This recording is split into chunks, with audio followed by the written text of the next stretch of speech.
ఈ యొక్క నా తండ్రి కోడికను స్తుతించి వేడుకొస్తున్న మా ప్రియ పరలోకపు తండ్రి ప్రభువైన యేసుక్రీస్తు మధురమైన నామములో మీ అందరికీ నా యొక్క శుభాభివందనాలు తెలియజేస్తూ ఉన్నాను. உங்கள் மத்தியிலே இன்றைக்கு தேவ செய்தி கொடுப்பதற்காக என்னை நிறுத்தி வைத்திருக்கிற இயேசு சுவாமிக்கு மகிமை உண்டாகட்டும். ఈ రోజు మీ మధ్యలో దేవుని వాక్య భాగాన్ని చెప్పడానికి దేవుడు నిలబెట్టినందుకు ఆ యొక్క పరమ దేవునికి నా యొక్క కృతజ్ఞతలు తెలియజేసుకుంటూ ఉన్నాను. இன்றைக்கு இந்த கூட்டத்துக்கு வந்திருக்கிற உங்கள் ஒவ்வொருவரையும் ஆண்டவர் நேசிக்கிறார். ఈ రోజు ఈ యొక్క కూడికకు వచ్చిన ప్రతి ఒక్కరిని ప్రభువైన యేసు మిమ్మల్ని ప్రేమిస్తున్నాడు. உங்கள் ஒவ்வொருவருக்கும் ஒரு நல்ல செய்தி ஆண்டவர் கொடுக்க என்னை ஆயத்தப்படுத்தி இருக்கிறார். మీ యొక్క ప్రతి ఒక్క మనిషికి కూడా మంచి వర్తమానాన్ని అందించడానికి దేవుడు నన్ను తీసుకుని వచ్చాడు. మీ అందరికీ మంచి వర్తమానం వేచి ఉంది. ఇక్కడ ஏசாயாவின் புத்தகம் 43ஆம் அதிகாரம் యెషయా గ్రంథము 43వ అధ్యాయము 18-19 వచనములు. 18-19 వచనాలు. యెషయా గ్రంథము 43వ అధ్యాయము 18-19 వచనాలు చదవండి. ఎవరికి లేదు చదువుతాను. ఓకే. మునుపటి వాటిని జ్ఞాపకం చేసుకొనకుడి, పూర్వకాలపు సంగతులను తలంచుకొనకుడి. ఇదిగో నేనొక నూతన క్రియ చేయుచున్నాను, ఇప్పుడే అది మొలుచును, మీరు దానిని ఆలోచింపరా. எவ்வளவு அருமையான செய்தி ஆண்டவர் உங்களுக்கு கொடுக்கிறார். ఎంత గొప్ప మంచి వర్తమానాన్ని దేవుడు మనకు అందిస్తున్నాడో చూడండి. பழையவங்களெல்லாம் மறந்துருங்க. మునుపటి కార్యాలన్నీ కూడా మర్చిపోండి. இயேசு சொல்லுகிறார் உங்களுக்கு. యేసయ్య చెబుతూ ఉన్నాడు మీకు, பழசெல்லாம் மறந்தது மகனே, పాతవంతా కూడా మర్చిపోండి. பழசெல்லாம் மறந்துரு, పాతదంతా కూడా మర్చిపో. புதிய காரியத்தை இன்றிலிருந்து உனக்கு செய்ய போகிறார். నూతన కార్యాలు దేవుడు ఈ రోజు నీ జీవితంలో చేయబోతున్నాడు. இன்றைக்கு ஆண்டவர் உன்னை இங்கு அழைத்து கொண்டு வந்திருக்கிறார். ప్రభువైన యేసు ఈ రోజు నిన్ను ఇక్కడ పిలుచుకుని వచ్చాడు. இந்த செய்தியை உனக்கு கொடுப்பதற்காக ஆண்டவர் அழைத்து கொண்டு ఈ வந்திருக்கிறார். వర్తమానం మీకు అందించడానికే నన్ను ఇక్కడ తీసుకుని వచ్చాడు. பழைய காரியங்களை நினைச்சு நினைச்சு ஏன் அழுது கொண்டிருக்கிறாய்? మునుపటి కార్యాలని ఆలోచించి ఆలోచించి ఎందుకు నువ్వు ఏడుస్తున్నావు? நீ கவலைப்படுகிறா என்னத்தை சம்பாதிக்க போகிறாய்? చింతించడం వలన నువ్వు ఏం సాధించగలవు?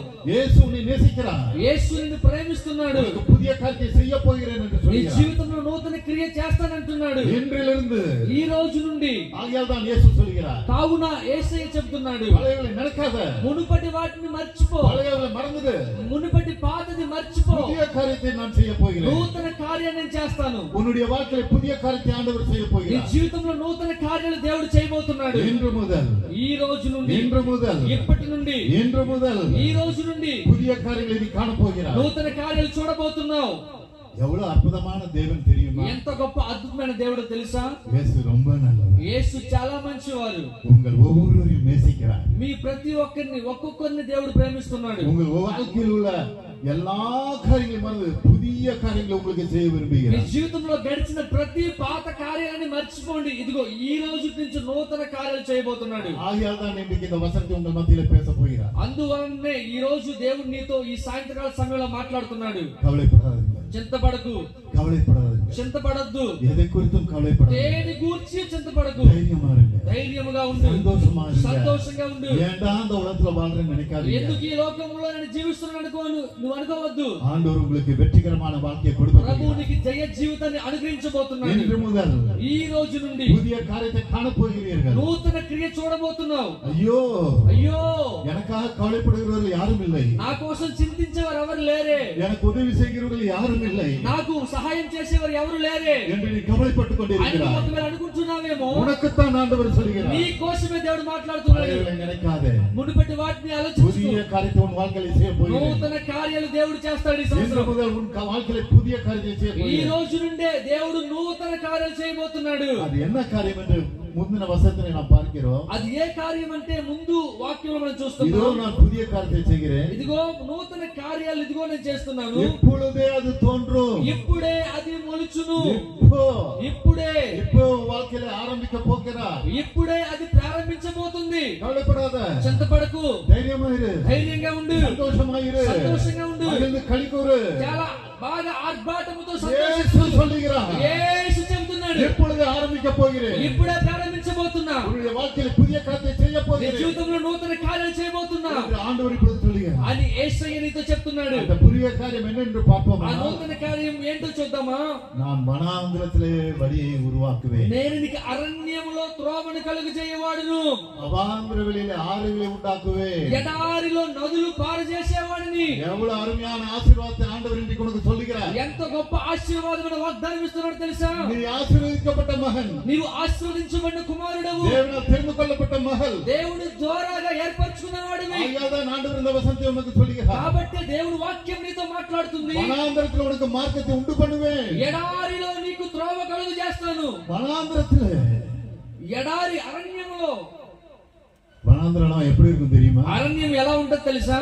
காடு, చాలా అడవి, எங்க பார்த்தாலும் மரங்கள். ఎక్కడ చూసినా చెట్లు వృక్షాలు. ஒரு மனிதன் காட்டுக்குள்ள போயாச்சுன்னா ఒక మనిషి అడవిలోనికి వెళ్ళిపోతే திரும்ப அவன் வெளியே வரதுக்கு வழி தெரியாது. తిరిగి మళ్ళీ వెనక్కి రావడానికి దానికి దారి తెలియదు. எங்க பார்த்தாலும் மரங்களா ఎటు இருக்கும். చూసినా గానీ చెట్లు వృక్షాలు ఉంటాయి. அடர்ந்த காட்டுக்குள் ஒருவன் போய்விட்டால் ఎందుకంటే అతను లోపలికి అరణ్యంలోనికి వెళ్ళిపోయాడు. சூரிய வெளிச்சம் கிடைக்காது. ఆ అరణ్యంలో సూర్యుని వెలుగు లేదు. அந்த காடு முழுசும் இருளா இருக்கும். ఆ అడవంతా కూడా చీకటిగా ఉంటుంది. அந்த காட்டுக்குள் போகிற ஒரு மனிதனுக்கு ఆ అడవిలో ఉన్న మనిషికి வழி தெரியாமல் தடுமாறி கொண்டிருப்பான். దారి తెలియకుండా ఉన్నాడు వాడు. எந்த பக்கம் போறதுன்னு தெரியாது. అడవిలో ఉన్న వ్యక్తి ఎటు వెళ్ళాలో తెలియట్లేదు వానికి. அதே பாதையில் நீ இன்றைக்கு இருக்கிறாய். అదే అడవి కలిగిన దారిలో నీవు ఉన్నావేమో. எப்படி நான் போவேன்? ఎలా బయటికి వెళ్ళాలి? எந்த வழியிலே நான் போவேன் ఏ దారిలో వెళ్ళాలి என்று கலங்கி கொண்டிருக்கிறாய். అని నువ్వు చింతపడుతున్నావేమో, பயந்து கொண்டிருக்கிறாய். భయపడుతున్నావేమో. ஆண்டவர் உனக்குத்தான் சொல்கிறார். ప్రభు నీతోనే మాట్లాడుతున్నాడు. பழையவை மறந்து விடு. మునుపటి వాటిని మర్చిపో. பழையவை மறந்து விடு. మునుపటి వాటిని మర్చిపో. இன்றைக்கு உன் வாழ்க்கையில் புதிய காரியத்தை செய்ய ఈ போகிறேன். రోజు నేను నీ జీవితంలో నూతన కార్యాన్ని చేయబోతున్నాను. உன் வாழ்க்கையில் புதிய காரியத்தை செய்வதற்காக ஆண்டவர் உன்னை அழைத்துக் கொண்டு నీ வந்திருக்கிறார். జీవితంలో నూతన కార్యాలు చేయడానికి ప్రభు నిన్ను పిలుచుకొని తీసుకుని వచ్చాడు. பயப்படாதீங்க. భయపడద్దు, தைரியமா இருங்க. ధైర్యంగా ఉండు. வனாந்திரம் இருளாய் இருக்கும். అరణ్యం చీకటిగా ఉంటుంది. இருட்டாய் இருக்கும். చాలా చీకటిగా, కట్టిక చీకటిగా ఉంటుంది. எந்த பக்கம் வழி போறதுன்னு தெரியாது. ఎటువైపు వెళ్ళాలని తెలీదు. எனக்கு தெரிந்த ஒரு நண்பர் సంతోషమా? என் வாழ்க்கையில ஆண்டவர் புதுசு செஞ்சா நல்லா இருக்குமே நினைக்கிறீங்களா? నా జీవితంలో ప్రభువు మంచి మంచి కార్యాలు చేస్తే బాగుంటదయ్యా అని అనుకుంటున్నారా? நிச்சயமா ஆண்டவர் உங்கள் வாழ்க்கையில செய்ய போகிறார். నిజంగా దేవుడు నువ్వు నమ్మితే కార్యాలు చూస్తావు. இயேசு ரொம்ப நல்லவர். యేసయ్య మంచివాడు, ரொம்ப ரொம்ப நல்லவர். గొప్ప, చాలా మంచివాడు. எனக்கு தெரிந்த ஒரு ஊழியக்காரர் உண்டு. నాకు తెలిసిన ఒక బోధకుడు ఉన్నారు. அவருடைய வாழ்க்கையில இருளா இருந்தது. ఆయన యొక్క జీవితంలో చీకటిగా ఉంది. அவருடைய சரீரத்தில் வியாதி இருந்தது. ఆయన శరీరంలో వ్యాధి ఉంది. அவர் படித்த படிப்புல எல்லாம் தோல்வி. ఆయన చదివిన చదువులో ఓటమి. அவர் எழுதின எக்ஸாம்ஸ் எல்லாம் தோல்வி. ఆయన రాస్తున్న ఎగ్జామ్ లో ఓటమి. அவருடைய வாழ்க்கையில இருளா இருந்தது. ఆయన జీవితం అంతా చీకటిగా ఉంది. வெறு இருள். చాలా చీకటి. தாய்க்கு ஃபிட்ஸ் வியாதி. అమ్మకి ఫిట్స్ వ్యాధి. தகப்பனாருக்கு இருதய வியாதி. తండ్రికి హృదయ రోగము. தந்தை ஒரு வாத்தியார். నాన్న ఒక జీవించాడు. அந்த அருமையான மனிதன் ఆ యొక్క మంచి మనిషి இந்த உலகத்திலே நான் வாழ்வதிலே சாவது நல்லது என்று நினைத்தார். ఆయన అనుకున్నాడు, ఈ లోకంలో జీవించేదానికంటే చచ్చిపోతేనే బెస్ట్, మరణమే. எங்க அம்மாக்கு உடம்பு சரியில்லை. మా అమ్మకి ఆరోగ్యం బాగలేదు. எங்க அப்பாக்கு உடம்பு சரியில்லை. మా నాన్నకి ఆరోగ్యం బాగలేదు. எங்களுக்கு வருமானம் இல்ல. నాకు జీతం లేదు. ஏழையாக நாங்கள் இருக்கிறோம். నేను పేదవాడిగా ఉన్నాను. எங்களுக்கு எதிர்காலம் இல்லை. నాకు భవిష్యత్తు లేదు. எங்களுக்கு எதிர்காலம் இல்லை. నాకు భవిష్యత్తు లేదు. இப்படியே தான் நாங்கள் இருக்க போகிறோம். ఇదే జీవితమా నాకు? இந்த சாபத்தில் நாங்கள் இருக்க போகிறோம். ఈ శాపంలోనే ఉండాలా? இந்த உலகத்தில் நான் வாழ்வதை விட ఈ యొక్క లోకంలో జీవించకంటే நான் மரித்தால் நல்லது என்று చచ్చిపోతేనే బెస్ట్ అనుకున్నాడు. மரித்தால் நல்லது என்று நினைத்தார். చచ్చిపోతేనే చాలు అనుకున్నాడు. ஒரு நாள் தீர்மானம் எடுத்தார். ఒక రోజు తీర్మానం తీసుకున్నాడు. என்ன செய்ய நினைத்தார் தெரியுமா? ఏం చేయాలనుకున్నాడు తెలుసా? ரயில்வே ஸ்டேஷனுக்கு போகணும். రైల్వే స్టేషన్ కి వెళ్ళాలి. அங்க ட்ரெயின் வரும் பொழுது అక్కడికి ట్రైన్ వచ్చినప్పుడు என் தலையை நான் கொடுத்து சாக போகிறேன். నా తల పెట్టి నేను చచ్చిపోబోతున్నాను. எங்க பார்த்தாலும் இருளா ఎక్కడ இருக்கிறது. చూసినా ఎటు చూసినా చీకటి. எனக்கு நல்ல வாழ்க்கை இல்லை. నాకు మంచి జీవితం లేదు. இனிமேல் எனக்கு நல்ல வாழ்க்கை இல்லை. ఇక మీదట మంచి జీవితం లేదు. நான் இருட்டிலே இருக்க போகிறேன். నేను చీకట్లోనే என் బతుకుతున్నాను. வாழ்க்கை இப்படியே இருக்க నా போகிறது జీవితం ఇలాగే ఉంటుంది என்று కవలిயோடு అని చింతపడుతూ ரயிலிலே தலை கொடுப்பதற்காக ஆயத்தமானார். ట్రైన్ దగ్గర తలపెట్టి చచ్చిపోవడానికి ఆయన సిద్ధపడిపోయాడు. வீட்டை விட்டு கிளம்பும் பொழுது ఇంటి నుండి బయటికి వెళ్ళినప్పుడు அவங்க அம்மா முகத்தை பார்த்தாரு. ఆ అమ్మ ముఖాన్ని చూశాడు. இதே நான் என் தாய் முகத்தை கடைசியாக பார்க்கிறேன். ఇదే నేను చూసే చివరి ముఖం మా అమ్మ. இதே எங்க அம்மா முகத்தை நான் கடைசியா பார்க்கிறேன். నేను చివరిగా చూసే ఇదే నా యొక్క చివరి చూపు మా అమ్మని చూస్తున్నాను. அவங்க அப்பா கிட்ட போனாரு. ఆయన తండ్రి దగ్గరికి వెళ్ళాడు. அவங்க அப்பா முகத்தை பார்த்தாரு. తండ్రి మొహాన్ని చూశాడు. இதே எங்க அப்பா முகத்தை கடைசியா நான் பார்க்கிறேன். ఇదిగో చివరిగా నేను చూసేది ఇదే మా యొక్క తండ్రి గారి ముఖం. நான் ரயிலில் தலை கொடுக்க போகிறேன். నేను రైలు పట్టాల మీద నా తల పెట్టేస్తాను. எங்க அப்பா கடைசியா நான் பார்க்க போகிறேன். నా తండ్రిని నేను చివరిగా చూడబోతున్నాను. தாப்பனாரை பார்த்து வீட்டை விட்டு வெளியே வந்தார். చివరిసారిగా తల్లిని తండ్రిని చూసుకుని బయటకు వచ్చాడు. வீட்டின் வாசலிலே நின்று கொண்டார். ఇంటి ముందుట నిలబడ్డాడు. வீட்டை பார்த்தார். ఇంటిని చూశాడు. வீட்டை பார்த்தார். ఇంటి మొత్తాన్ని చూశాడు. இதே என் வீட்டை நான் கடைசியா பார்க்கிறேன். ఇదిగో ఇంటిని నేను చివరిసారిగా చూస్తున్నాను. இன்னும் கொஞ்ச நேரத்துல நான் சாக போகிறேன். ఇదే నాకు చివరి చూపు. ఇక కొద్ది నిమిషాలు எனக்கு இந்த வாழ்க்கை வேண்டாம். నాకు జీవితం వద్దు. எனக்கு இந்த வாழ்க்கை வேண்டாம். నాకు జీవితం వద్దు. இருளிலே இருந்தார். చీకట్లోనే ఉన్నాడు. கடைசியா வீட்டை பார்த்தார். చివరిగా ఇంటిని చూశాడు. நேரா ரயில்வே ஸ்டேஷன் நடந்து போனார். నేరుగా రైల్వే స్టేషన్ కి వెళ్ళిపోయాడు. வருகிற ரயிலிலே தலையை கொடுக்க வேண்டும் என்று போனார். వచ్చే రైలు బండి కింద తలపెట్టి చచ్చిపోదాం అనుకుని వెళ్ళాడు. போகிற வழியிலே వెళ్ళే దారిలో அவருக்கு தெரிந்த ஒரு நபர் கிடைத்தார். அவர் அந்த வார்த்தையை கேட்ட பின்பு ఆ మాటని ఆ వ్యక్తి విన్నప్పుడు திரும்ப வீட்டுக்கு வந்தார். తిరిగి ఇంటికి వచ్చాడు. வீட்டுக்கு வந்து 4 மணி நேரம் ஜெபம் பண்ணினார். ఇంటికి వచ్చిన తర్వాత 4 గంటలు ప్రార్థన చేశాడు. இயேசுவே, యేసయ్యా, நான் உம்மை நம்புகிறேன். నేను నిన్ను నమ్ముతున్నానయ్యా. எனக்கு ஒரு வாழ்வை தார். నాకు ఒక జీవితాన్ని ప్రసాదించు. நான் தற்கொலை செய்து கொள்ள மாட்டேன். నేను ఆత్మహత్య చేసుకోను. நான் உமக்காக வாழ போறேன். నేను నీ కోసం బతుకుతాను. ஆண்டவரிடம் ஜெபம் பண்ணார். దేవుని దగ్గర ప్రార్థించాడు. 4 மணி நேரம் ஜெபம் பண்ணினார். 4 గంటలు ప్రార్థించాడు. அவருடைய வாழ்க்கையில வெளிச்சம் உண்டாயிற்று. ఆయన జీవితంలో వెలుగు ప్రకాశమైంది. வெளிச்சம் உண்டாயிற்று. ఆ వెలుగు ప్రకాశించింది. அந்த தற்கொலை நம்ம அவரை விட்டு போய்விட்டது. వెలుగు వచ్చిన వెంటనే చీకటి వెళ్ళిపోయింది. ఆత్మహత్య చేసుకోవాలనే ఆశ కూడా పోయింది. ஜெபம் பண்ண ஆரம்பித்தார். ఆశపోయి ప్రార్థన. அவருடைய வல்லமையான ஊழியக்காரனாக மாறினார். ప్రియమైన చాలా దేవునికి మంచి బోధకునిగా, దేవుని ఎదుట మంచి సాక్ష్యం కలిగిన దైవజనుడిగా మారాడు. அவர் மூலமாக ஒரு பெரிய இன்ஜினியரிங் காலேஜ் ஆண்டவர் திறந்தார். ఆయన ద్వారాగా ఒక ఇంజనీరింగ్ కాలేజీ ప్రారంభించారు. ஒவ்வொரு வருஷமும் 5000 இன்ஜினியர்கள் வெளியே வருகிறார்கள். ఇప్పుడు ప్రతి సంవత్సరం 5000 మంది ఇంజనీర్లు బయటకు వస్తున్నారు. எவ்வளவு பெரிய ஆசீர்வாதம் பாத்தீங்களா? ఎంత గొప్ప ఆశీర్వాదం తెలుసా? ரயில்வே தலை கொடுக்க போனவர் மூலமா ஆண்டவர் செய்தார். రైలు పట్టాల మీద తలపెట్టి చచ్చిపోదాం అనుకున్న వ్యక్తిని దేవుడు ఈ విధంగా దీవించాడు. உன்னை கொண்டு செய்வார். నిన్ను కూడా దేవుడు అలాగే நீ దీవిస్తాడు. சாதாரண மனிதன் அல்ல. నువ్వు సాధారణ మనిషి కాదు. நீ சாதாரண மகள் அல்ல. నువ్వు సాధారణ కుమార్తె కాదు. நினைக்காத தப்பா நினைக்கிற. నువ్వు తప్పుగా ఆలోచిస్తున్నావు. இயேசுவின் பிள்ளை, యేసుని పిల్లవాడు నువ్వు. உனக்கு வெளிச்சம் உண்டாகும். నీకు వెలుగు కలుగుతుంది. உன் வாழ்க்கையில வெளிச்சம் నీ உண்டாகும். జీవితంలో వెలుగు ఉంటుంది. உன் வாழ்க்கையில வெளிச்சம் உண்டாகும். నీ జీవితంలో వెలుగు కనబడుతుంది. அதைத்தான் இயேசு இன்றைக்கு சொல்லுகிறார். అదే యేసు నీతో చెప్తున్నాడు. புதிய வாழ்க்கையை உனக்கு கொடுப்பேன். నూతన కార్యముని జీవితంలో చేస్తాను. புதிய మార్గத்தை உனக்கு கொடுப்பேன். నూతన మార్గం తెరుస్తాను. உனக்கு புதிய మార్గத்தை கொடுப்பேன். నూతన మార్గం దయచేస్తాను. நீ இருட்டில் இருக்க வேண்டிய அவசியம் இல்லை. చీకటిలో ఉండవలసిన అవసరం లేదు. பழையவில்லை மறந்துடு. పాతలు మర్చిపో. మర్చిపో. இன்றிலிருந்து ஒரு புதிய காரியத்தை நீ காண ఈ போகிறாய். రోజు నుంచి నువ్వు నూతన గొప్ప ఆశీర్వాదాన్ని చూడబోతున్నావు. அதற்காக தான் உன்னை அழைத்துக் கொண்டு வந்திருக்கிறேன். అందుకోసమే నువ్వు ఇక్కడికి వచ్చి ఉన్నావు. அதற்காக தான் இந்த செய்தியை தேவன் உனக்கு கொடுக்கிறார். అందుకోసమే నువ్వు ఈ వాక్యాన్ని వింటున్నావు. பயப்படாதிருங்க. భయపడకుండా தைரியமா இருங்க.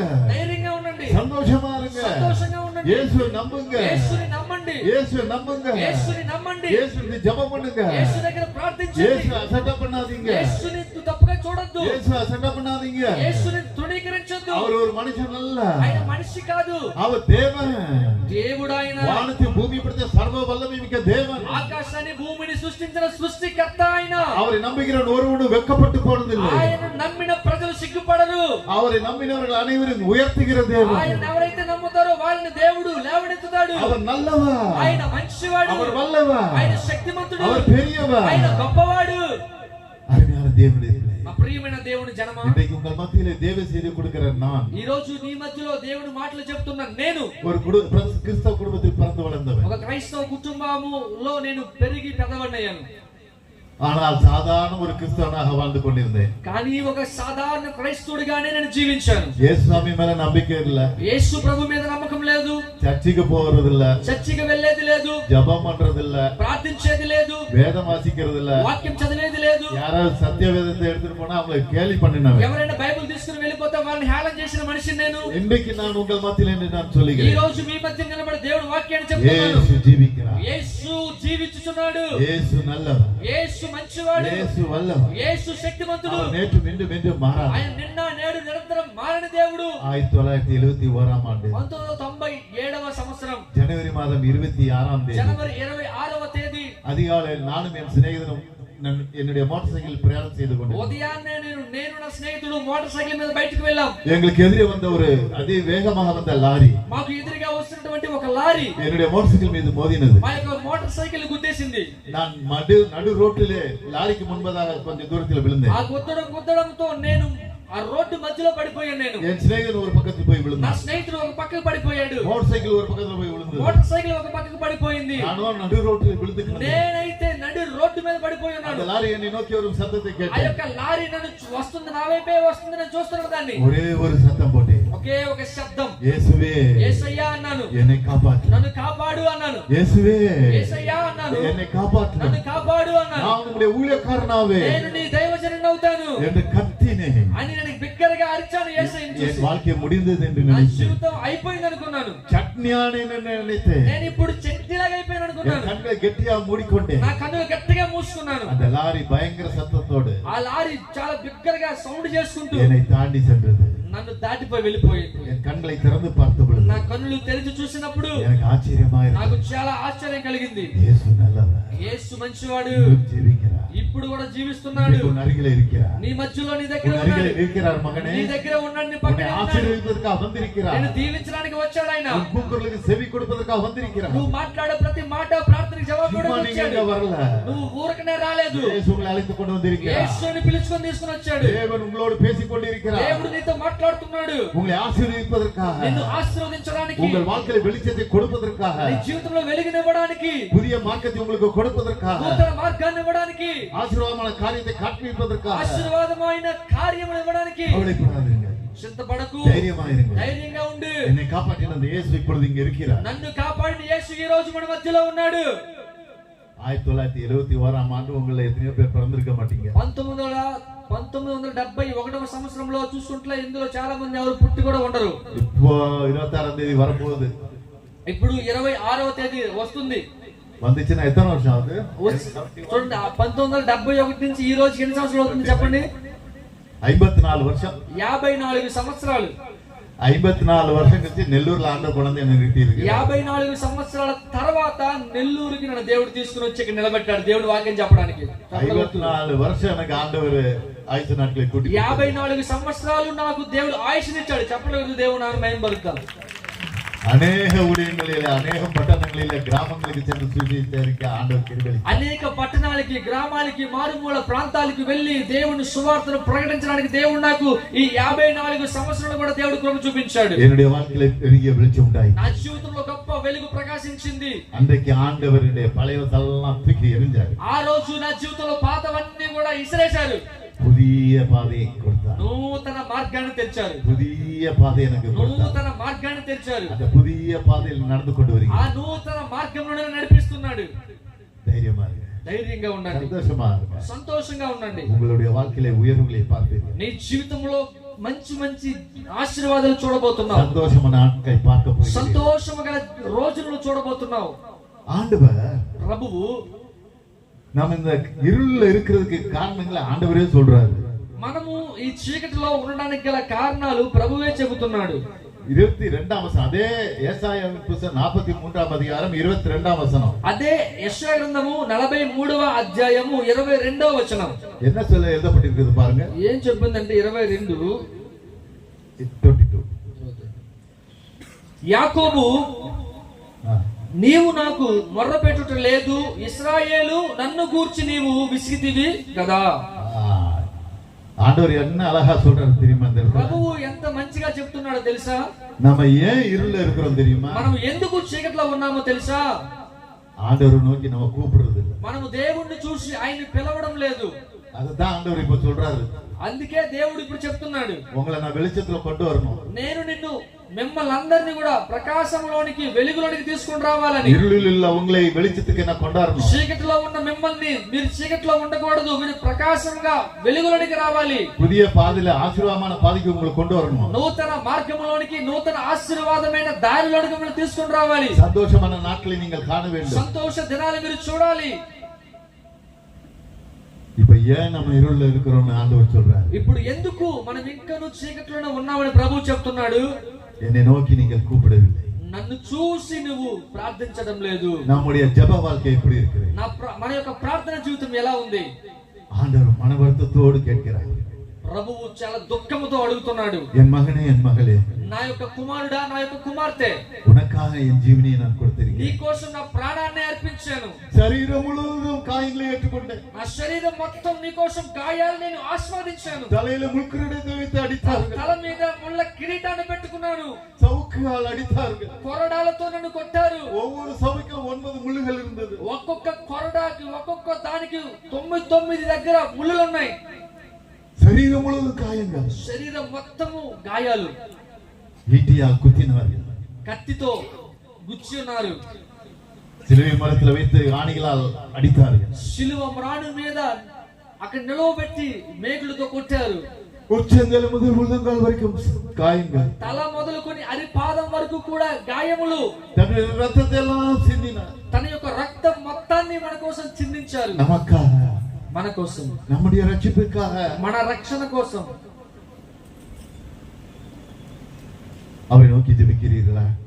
ఆయన వైపే చూస్తూ ప్రార్థిస్తామా? உங்கள் ஜெப வாழ்க்கை எப்படி இருக்குது? నీ ప్రార్థన జీవితం ఏ విధంగా ఉంది? நம்ம இருள்ல நம்ம இருக்கிற காரணம் என்ன தெரியுமா? మనము చీకటిలో ఉండడానికి గల కారణం ఏంటో తెలుసా?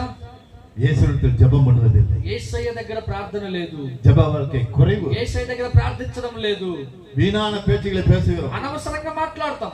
அரட்டை மாத்துகளை பேசுறோம். అనవసరమైనటువంటి మాటలకే మాట్లాడతాం. சண்டை போடுறோம். గొడవలు పడతాం. எல்லாம் பண்றோம். చాలా అనవసరమైనవి చేస్తాం. ஜெபம் மாத்திரம் நம்ம பண்றது இல்ல. అన్ని చేస్తాం కానీ ప్రార్థన మాత్రం చెయ్యము. ஆண்டவர் அதைத்தான் சொல்றாரு. ప్రభువు అదే చెబుతున్నారు. நீங்க ஏன் இருளில் இருக்கிறீர்கள்? నువ్వు ఎందుకు ఇంకా చీకట్లోనే ఉన్నావంటే, நீங்கள் என்னை நோக்கி கூப்பிடவில்லை. నీవు నన్ను చూసి ప్రార్థించడం లేదు. என்னை நோக்கி நீங்க கூப்பிடல. నన్ను చూసి నువ్వు ప్రార్థించట్లేదు. நீங்க எவ்வளவு நேரம் ஜெபம் பண்ணீங்க? ఈ రోజు నువ్వు ఎన్ని గంటలు, ఎంతసేపు எவ்வளவு நேரம் ஜெபம் பண்ணீங்க நீங்க? ఎంతసేపు ప్రార్థన చేసి ఈ రోజు யோசித்து பாருங்க. ఒకసారి ఆలోచన చేయి. யோசித்து பாருங்க. ఆలోచన చేయి. நான் ஜெபம் பண்ண மாட்டேன். నేను ప్రార్థన చేయను. நான் இயேசுவோடு பேச மாட்டேன். నేను యేసు ప్రభుతో మాట్లాడను. ஆனா இயேசு என்னை ஆசీర్వదిக்கணும். కానీ యేసు ప్రభు మాత్రం నన్ను ఆశీర్వదించాలి. அது எப்படி ஆண்டவர் நம்ம ஆசீர்வதிப்பார்? ఆ విధంగా ఉంటే ఎందుకు, ఎలా మనల్ని இன்னைக்கு ஒரு தீர்மானம் எடுப்போம். ఈ రోజు ఒక తీర్మానం తీసుకో. உன்னுடைய வாழ்க்கையில் ஒரு புதிய మార్గం வேண்டுமா? నీ జీవితంలో నూతన మార్గం కావాలా? உன்னுடைய வாழ்க்கையில் ஒரு புதிய ஆசீர்வாதங்களை காண నీ வேண்டுமா? జీవితంలో నూతన మార్గము, నూతన ఆశీర్వాదం చూడాలా? இருளிலிருந்து உனக்கு விடுதலை வேண்டுமா? చీకటి నుండి విడుదల కావాలా? வெளிச்சத்துக்கு நீ வர வேண்டுமா? వెలుగులోనికి నువ్వు రావాలా? இன்றைக்கு ஒரு தீர்மானம் ఈ எடுப்போம். రోజు ఒక నిర్ణయం తీసుకో. ஆண்டவரோடு நான் இனி அதிகமாய் பேச போகிறேன். యేసయ్యతో ఇక మీదట ఎక్కువసేపు ప్రార్థిస్తాను. வீணான அரட்டை மாத்துகளுக்கு விலகி இருப்பேன். అనవసరమైనటువంటి వ్యర్థమైన మాటలు నేను అవన్నీ వదిలేస్తాను. இயேசு இயேசு என்று இயேசுவோடு பேசிக் கொண்டிருப்பேன். యేసు యేసు అని యేసు ప్రభుతోనే మాట్లాడుతాను. ஜெபம் பண்ணி பாருங்க பிரதர். ప్రార్థన చేసి చూడండి. ஜெபம் பண்ணி பாருங்க சிஸ்டர். ప్రార్థన చేసి చూడండి. இன்னைக்கு ஜெப வாழ்க்கை நம்முடைய வாழ்க்கையில குறைவா இருக்கிறது. ఈ రోజు ప్రార్థన జీవితం మన జీవితంలో చాలా తక్కువైపోతుంది. அதைத்தான் ஆண்டவர் சொல்றாரு. అదే దేవుడు మాట్లాడుతున్నాడు. நம்ம ஏன் இருளில் இருக்கிறோம் என்பதை ஆண்டவர் சொல்றாரு. మనం ఎందుకు ఇంకనూ చీకట్లో ఉన్నామనేది దేవుడు చెప్తున్నాడు. நீ என்னை நோக்கி கூப்பிடவில்லை. నీవు నన్ను చూస్తూ నువ్వు ప్రార్థించట్లేదు, ஜெபம் பண்றது ప్రార్థించట్లేదు. இன்னைக்கு ஒரு முடிவு எடுப்போம். ఈ రోజు ఒక తీర్మానం తీసుకో. புதிய மார்க்கத்தை ஆண்டவர் நமக்கு கொடுக்க விரும்புகிறார். నూతన మార్గాన్ని దేవుడు మనకు అనుగ్రహించబోతున్నాడు. உங்கள் ஒவ்வொருவருடைய வாழ்க்கையிலும் புதிதாக மாற்ற ఈ விரும்புகிறார். యొక్క ప్రతి ఒక్కరి జీవితాల్లో నూతన మార్గాన్ని దేవుడు ఇవ్వబోతున్నాడు. ஜெபிக்கிறவராக மாறுங்கள். ప్రార్థించు వారిగా మారండి. ஜெபிக்கிறவராக மாறுங்கள். ప్రార్థించు వారిగా మారండి. இன்றைக்கு இந்த கூட்டத்தில் ஒப்புக் கொடுங்கள். ఈ రోజు ఈ యొక్క కూడికలోనే இனி దేవుడు நான் ஜெபிக்கிறவனாக மாறப் போகிறேன். ఈ రోజు నుంచి నేను ప్రార్థించువాడిగా நான் మారుతాను. ஜெபிக்கிறவன். నేను ప్రార్థించువాడిని. நான் ஜெபிக்கிறவன் నేను ప్రార్థించువాడిని என்று ஒப்புக் கொடுங்கள். అని అప్పగించుకోండి. புதிய மார்க்கத்தை உங்கள் வாழ்க்கையில் கொடுப்பார். నూతన మార్గాలు నీ జీవితంలో తెలుస్తాడు దేవుడు. நான் ஒரு சமயம் முழு ஜெப கூட்டத்தை நடத்தினேன். నేను ఒక సమయంలో, ఒక దినంలో సంపూర్ణ ప్రార్థన అనేది నేను చేశాను. அப்பொழுது நான் சேலம் என்ற பட்டணத்தில் இருந்தேன். అప్పుడు నేను ఆ యొక్క ప్రార్థన నడిపిస్తూ ఉన్నప్పుడు సేలం అనేటువంటి ప్రాంతంలో నేను ఉన్నాను. முழுவதும் ஜெபம் நடத்தினேன். అక్కడ ఏంటంటే సంపూర్ణ రాత్రి ప్రార్థన. கன்னியாகுமரியிலிருந்து ஒரு ஊழியக்காரரை அழைத்தேன். కన్యాకుమారి నుండి ఒక దైవజనుడిని పిలిచాను. 1977 வருடம் 1977వ సంవత్సరం. அந்த நாட்கள்ல நல்ல பஸ்ஸுகளே கிடையாது. ఆ రోజుల్లో